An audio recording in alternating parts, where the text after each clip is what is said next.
Hi, my name is Michelle and I'm the City Kids Director at City Church. We care about your kids and we want to invest in them even when they can't be in a City Kids class. So each week we have a fun and engaging lesson for them to watch at home, plus resources that they can use all throughout the week. Check out the City Kids webpage for details or text KIDS to the number below to check it out. What's up, guys? Welcome to City Church Online. My name is Maddie. Thank you so much for joining us today. If you are a first-time guest with us today, we would love for you to take a minute and fill out our digital connection card by texting the word NEW to the number on your screen, or you can click the link in the chat on the online platform, and we will donate $5 in your honor to a feeding center that we help to support in the Philippines. This helps us get to know you a little bit better, as well as answer any questions that you might have. We also just want to take a minute to say thank you so much to everyone that gives at City Church. Because of your radical generosity, we get to do what we do here, and we are so grateful. If you would like to be a part of what God is doing financially in and through City Church, you can text the word GIVE to the number on your screen, or you can click the link in the chat on the online platform. Remember, you are not just giving to a church, you're giving through a church. Some quick updates for you guys. Here at City Church, we believe that prayer is the first response, not the last resort. So if you or anybody that you know of needs prayer, please let us know. Our staff and our pastors would be honored to pray for you. You can text the word prayer to the number on your screen, or you can click the link in the chat on the online platform. Growth Track is our Next Steps class where you can learn a little bit more about who we are, what we're all about, and how to get plugged in. So if you're interested, you can text the word GROW to the number on your screen or click that link in the chat on the online platform, and we will get you more information on that. City groups. This is how we connect and stay connected at City Church. We currently have multiple groups meeting several days out of the week at several different locations. So just because we're socially distancing right now does not mean that we have to relationally distance. If you're interested, you can text the word group to the number on your screen, or you can click that link in the chat on the online platform, and we'll get you more information on those. Lastly, City Church continues to be a church that is in the city and for the city. Please feel free to reach out with any needs, ideas, or opportunities that you may know of so we can continue to serve our city well together during this time. Thank you so much again for being here, and enjoy the service.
Was born. Life begins and ends in the dust you form. Faith commanded and the mountains move. Fear is losing ground to our hope in you. Unstoppable God, let your glory go on and on.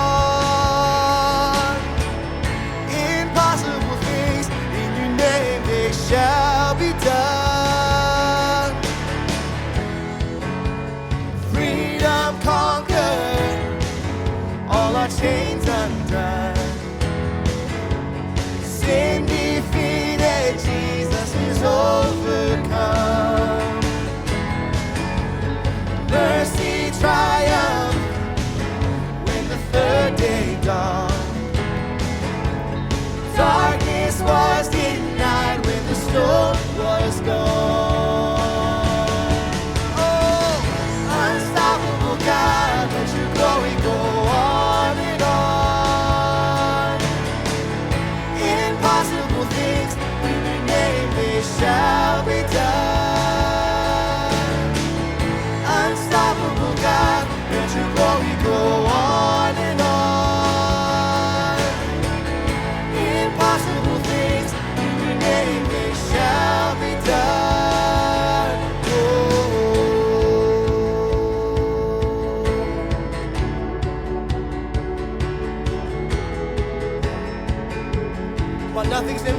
impossible with him. Nothing shall be impossible. Your kingdom reigns unstoppable. We'll shout your praise forevermore. Jesus, our God, unstoppable. Nothing shall be impossible. Your kingdom reigns unstoppable. We'll shout your praise forevermore. Jesus, our God, unstoppable. Nothing shall be impossible. Your kingdom reigns unstoppable. We'll shout your praise forevermore. Jesus, our God, unstoppable.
Hey guys, welcome to City Church Online. It's such a joy to have you tuning in with us this week as we go into week 6 of our series, Love First. So let me kick off by asking you a question. What do you think is the number one barrier to a healthy soul? What do you think is the number one barrier to a healthy soul? And because our soul affects everything, I mean, you could apply this to multiple arenas. What do you think the number one barrier is to like healthy spirituality and a healthy emotional life and healthy physical life and healthy mental capacity? Like, what do you think is the number one barrier to those realities? And let's not leave it there. Let's like move the barrier a little bit because I realize you could be tuning in on all kinds of different levels of your spiritual journey today. So I don't know where you're tuning in and where you are when it comes to the conversation around Jesus and church and following him and all those pieces. But let's talk about it. Like, what do you think are some of the barriers to people who are like spiritually interested but not really sure where they land yet? They're kind of in the like religiously categorical none, right? They don't really have any identifier right now. Not super interested, not super motivated, but like still maybe a little bit. What do you think is the number one barrier for them? Or like someone who's walked away from church, maybe they like grew up around it and they like walked away from it. And you know, what's the barrier for them of like maybe re-engaging or giving it a second chance or thinking about it at all? What do you think the number one barrier is to emotionally, spiritually, mentally, physically healthy lives? What's the number one barrier to a healthy soul? I think that the number one barrier that you and I are struggling with today, no matter where you are on your spiritual journey, is the barrier of distraction. And specifically when it comes to the mediums of noise and busyness, especially in our Western culture. C.S. Lewis is an incredible author. He wrote a book called The Screw Tape Letters. And the whole context is being written from like a senior demon writing to a younger demon about how he's influencing this one individual and how to keep this guy away from a relationship with God and away from cultivating a relationship with God. And part of the tactics, part of the senior demon's advice to the younger one, to the underling, if you will, is, hey, make sure you fill his life with busyness and distraction and hurry. And he says it could be big or small. It doesn't really matter as long as he's preoccupied. That's going to keep him away from even considering a relationship with God or thinking about it. Let me ask you a question. Do you remember like being bored when you were younger? I mean, like really bored. Like if you were my generation, or if you're older than me, maybe if you're younger than me, you wouldn't know this. But there was a time when like real boredom set in. Like there was no device to grab to occupy your time. There was nothing on TV. I don't know if you knew this, by the way, but once upon a time, there were no streaming services. And so like if you wanted to watch your favorite TV show, you had to like wait for it to come on. I know how crazy and bizarre is that, right? There was like real live boredom, and so you started to look for things to do. And so what you would do, you would call your friends, but you didn't have a cell phone, so you couldn't text them, you couldn't check in. You had to pick up what's called a landline. I know it's crazy, and you'd have to call someone else's house who also had a landline and see if they were home. Now the problem is if someone was on the internet in their house. This is back in the day where they had this thing called dial-up. And so you call them and you get this like, all these weird, that was really strange and embarrassing, but you got that. That's exactly what it sounded like from my childhood memory. And so you have these like dial tone moments, right, of like, oh man, someone's on the computer. And so then if you were like me, you'd hop on your bicycle, and I had a couple friends who lived on my street, and so you just ride down to their house and go knock on the door and see if anybody's home, or if your friend is home. And 9 times out of 10 they weren't. And then if you were really desperate and really bored, you would get on your bike because you couldn't drive. And I had one friend who lived 2 miles away, which is a long way on a bicycle, right? And so you'd ride your little Huffy all the way to your friend's house, and then you get there, knock on the door, only to find out that they weren't home, right? That was like real boredom growing up. You and I don't struggle with that anymore, right? Humanity has evolved, and not just like in the mental capacity, right? I think like our bodies are evolving. We now have these grown appendages called smartphones, right? They just like don't seem like they're just extensions of the self now, and they are constantly in the way. There is this constant fight for our attention. I don't know if you knew this, but the goldfish comes in with a whopping 9-second attention span, which is pretty impressive for a goldfish, right? I mean, just if we're counting. But you and I roll in, this is amazing, you and I roll in at an amazing 8-second attention span. Some of you are like, huh? Right, because I already lost you, right? Come back, right here. All right, so you and I are competing with goldfish when it comes to our attention span, right? We're in trouble. We got a lot of distraction in our lives. And so when it comes to this challenge, we have such a busy culture that we don't even have time to focus on health. And for the record, there's a busyness, there's like a fullness to life that's good, right? Like some people have full lives that are full of meaning and purpose. It's full in all the right ways, but that's not normally you and I, right? Jesus gives us kind of insight into what it looks like to have a healthy soul. Let me show you, Matthew 22. Jesus helps us understand a little bit of like what it looks like to have a healthy soul by saying, hey, here's the deal, guys. You focus on these 2 things, and you don't have to worry about anything else. Love the Lord your God with all your heart, soul, and mind, because this is the great and first commandment.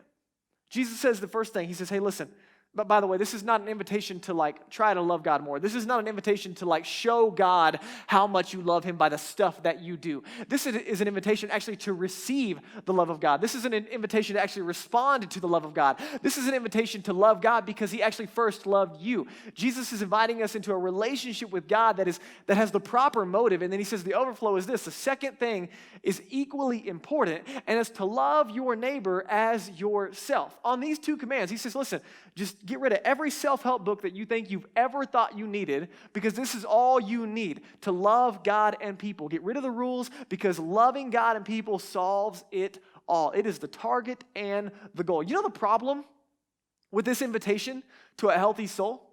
The problem with love is that it is painfully time-consuming.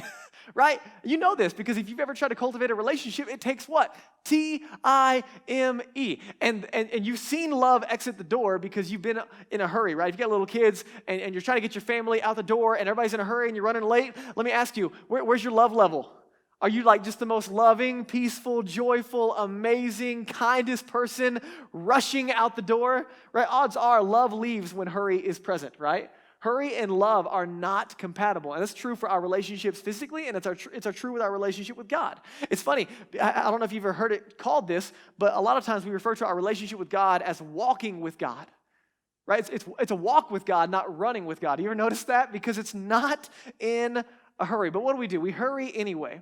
Because part of the problem is we've been so trained to understand that anything slow is bad, right? Our entire culture has taught us to just reject anything slow. And you know this, right? Because there's nothing celebrated in our culture that's slow. I can't think of anything off the top of my head that is celebrated for being slow. Like, oh man, I got the slowest internet package. I'm paying $120 a month for it, and it is amazing. Man, I just got this brand new iPad Pro, and it is so slow. I love to watch that little wheel spin. It's just like my favorite thing. Or like, oh man, traffic was so slow the other day. It took me like an extra hour to get home, and I was just so rested and at peace. I mean, man, this movie, the plot line is so slow and boring. I am so loving it, right? We don't talk like that, right?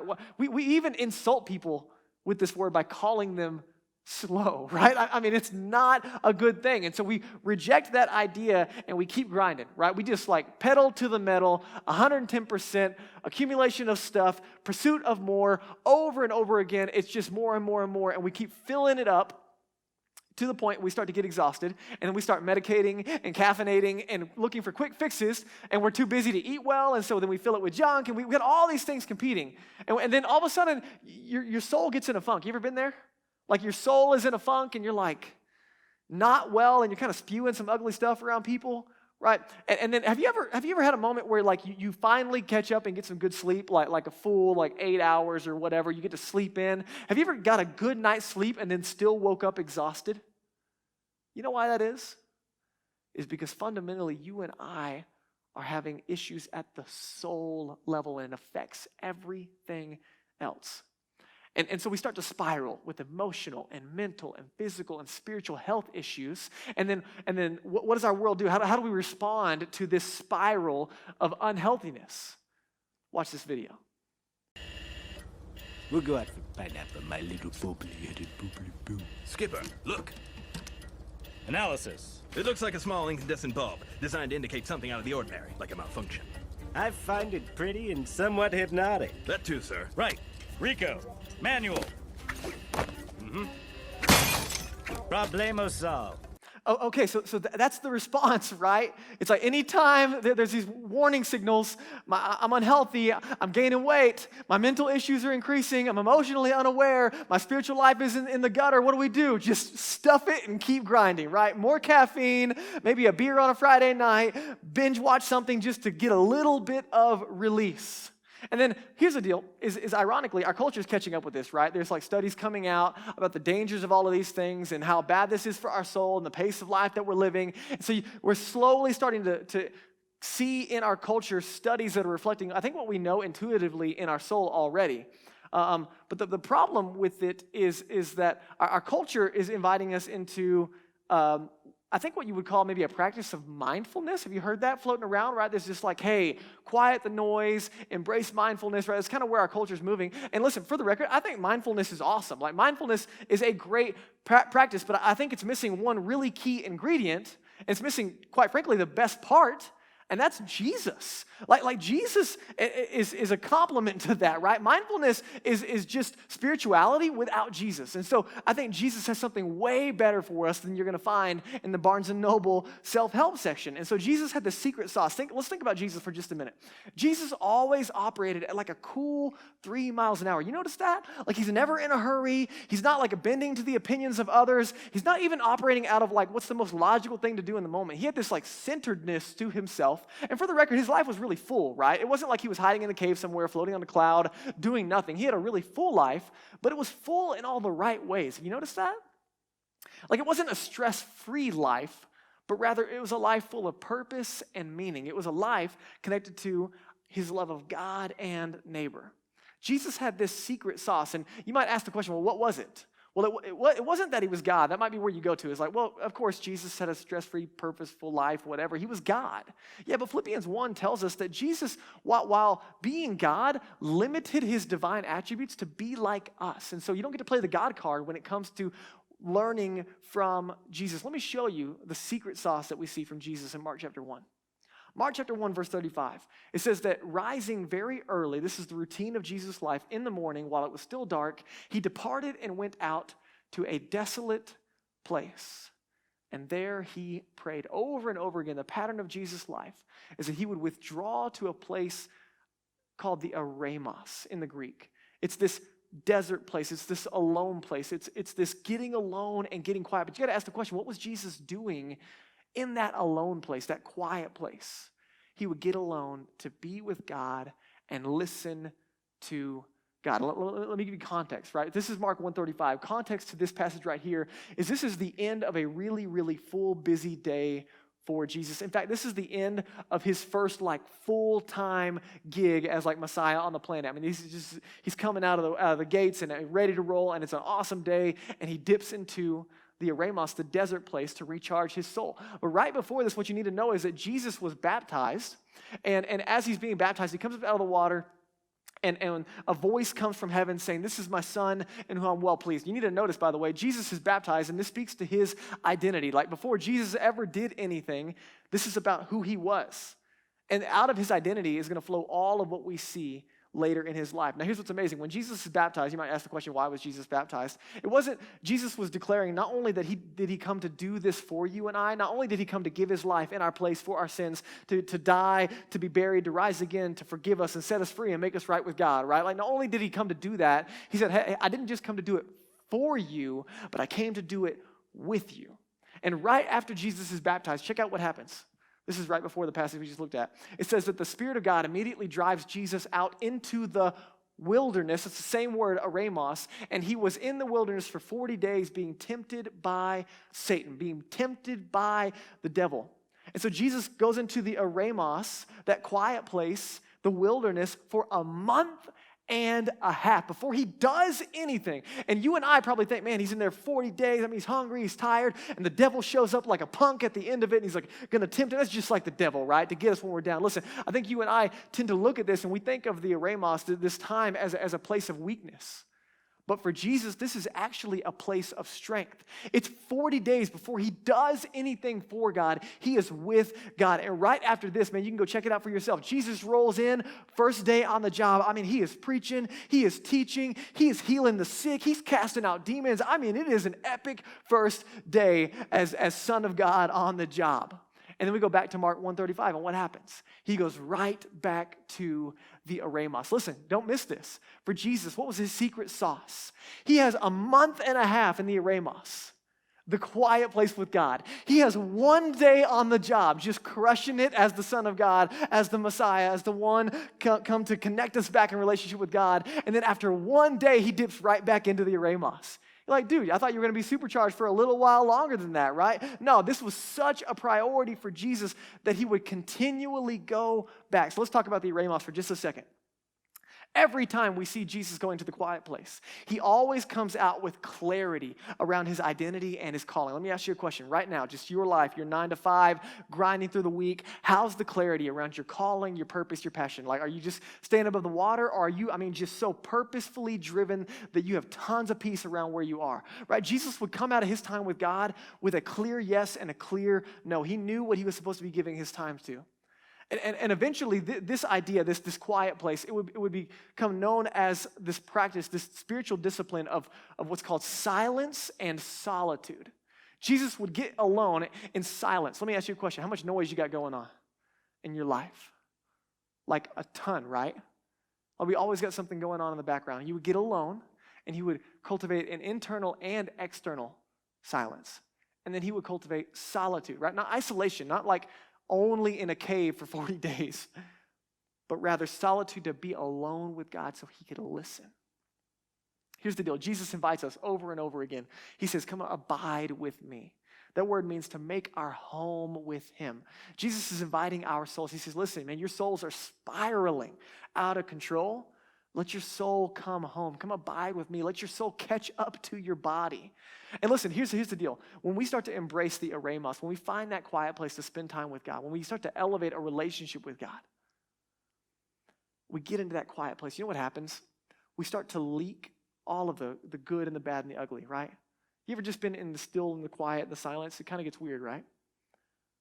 And what happens is we start to be confronted with all the things we're ignoring. Get in that quiet place and all the good and the bad and the ugly come out. And you know what happens? We start to leak that stuff, but we're leaking it in a safe space with the God who loves us. Because you know what the other option is?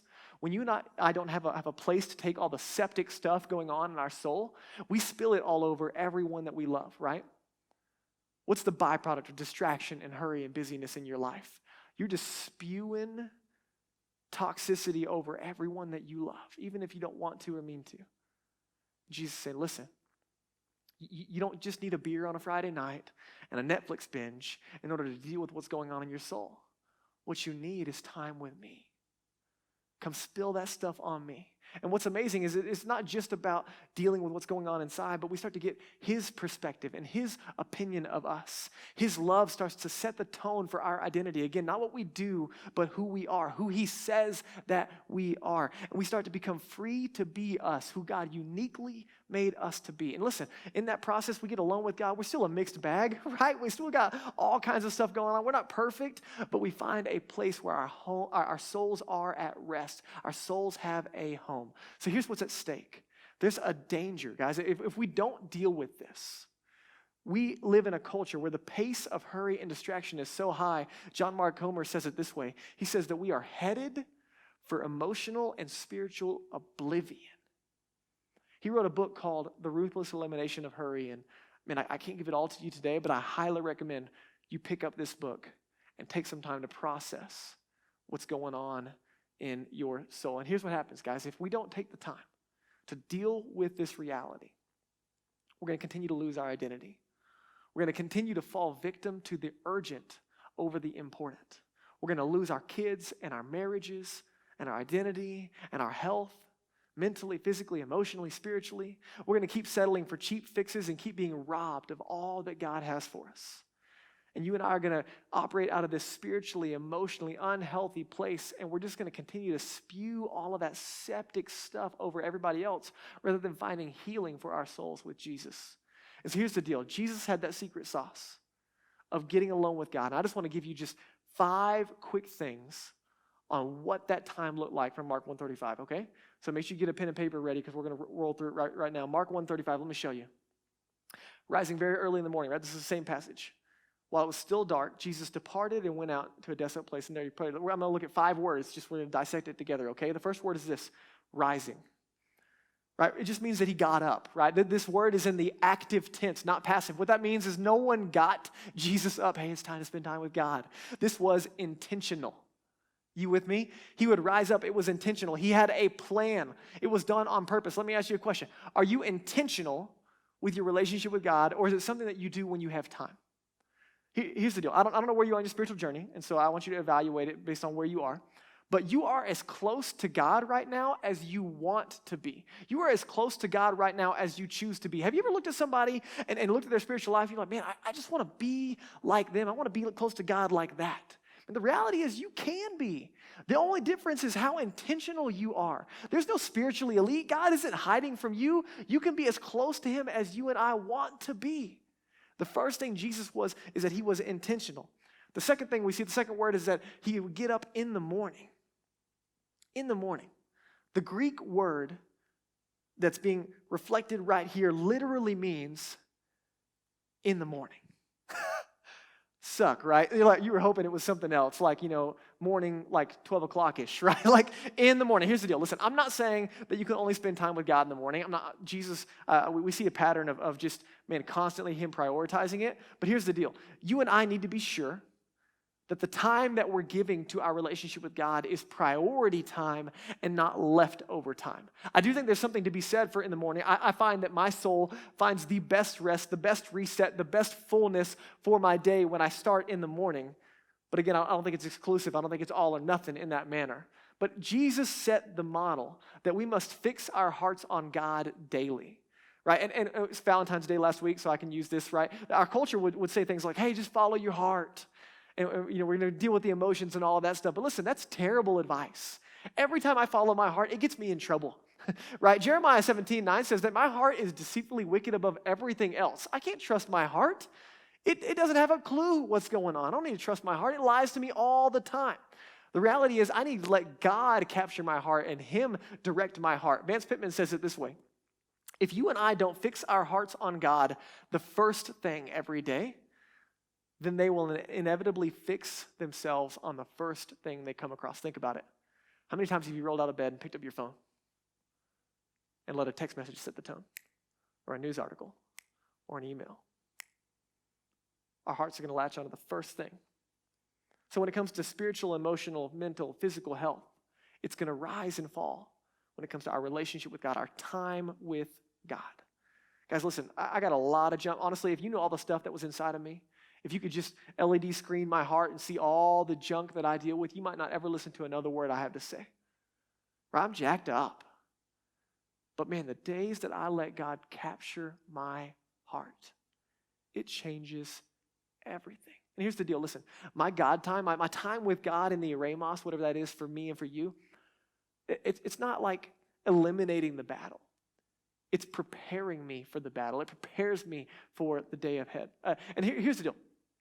Every time, I've had so many conversations over the last 2 weeks of people that are like spending tons of time with God, and we're in this fast, and it's going amazing, and we have all this amazing stuff happening because we're prioritizing and spending time with God. Every time I spend time with God and I show up full of Jesus, everything is better.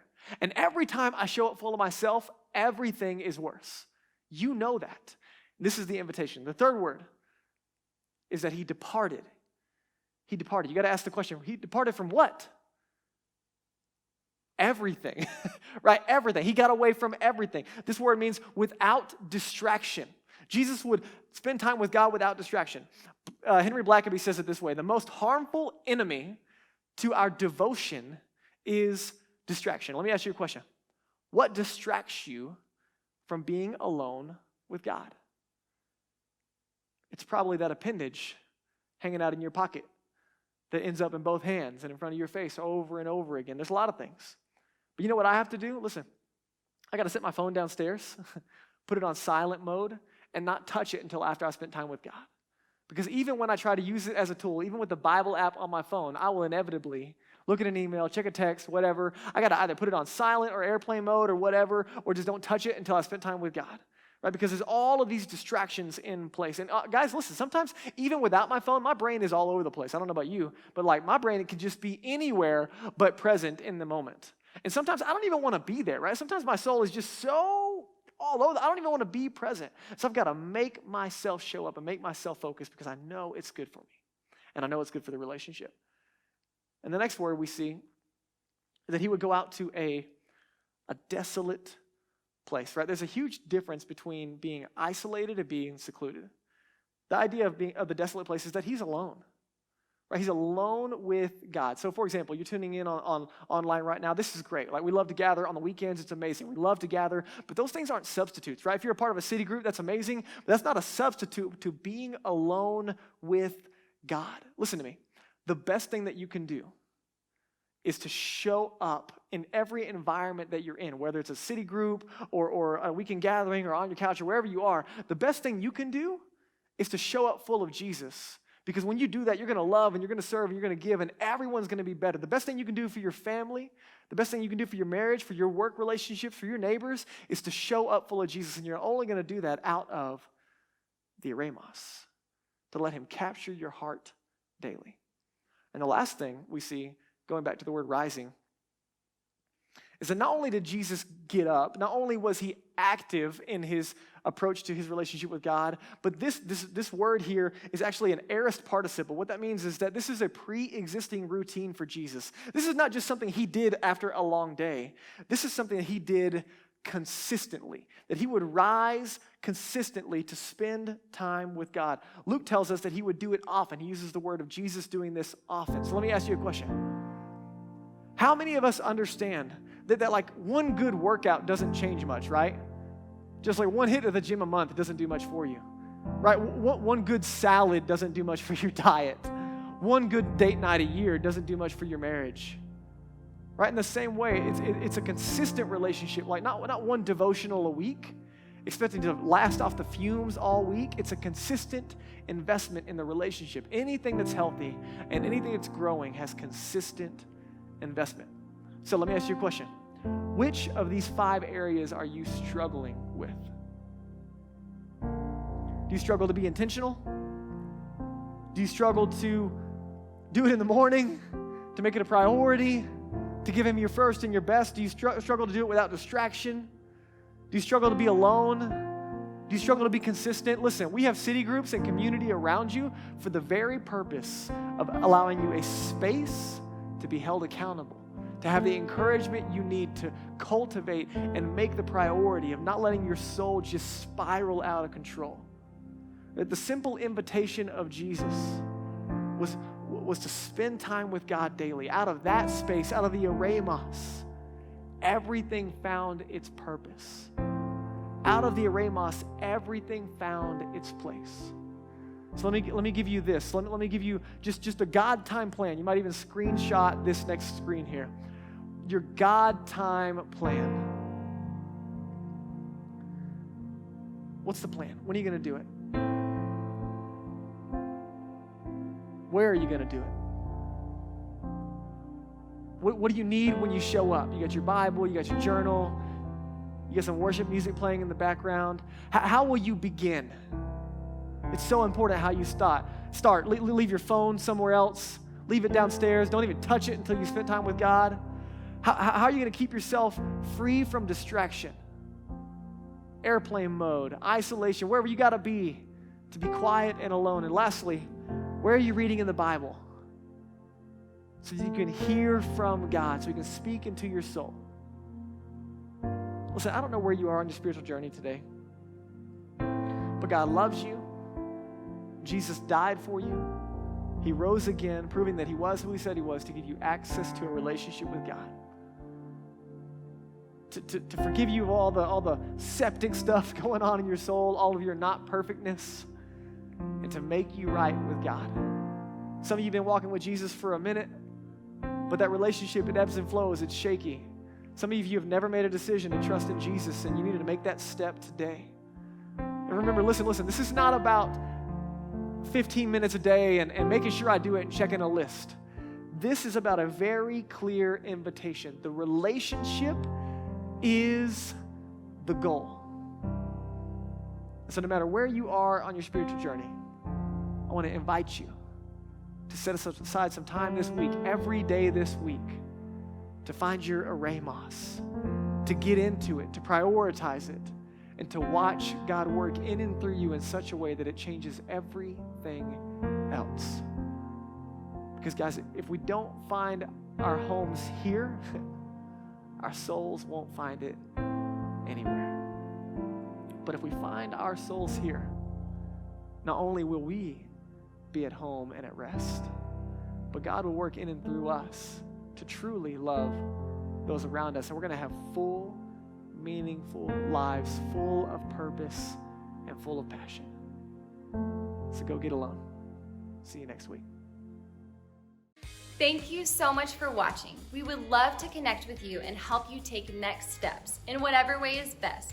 Just text that number on the screen and our team will be sure and follow up with you.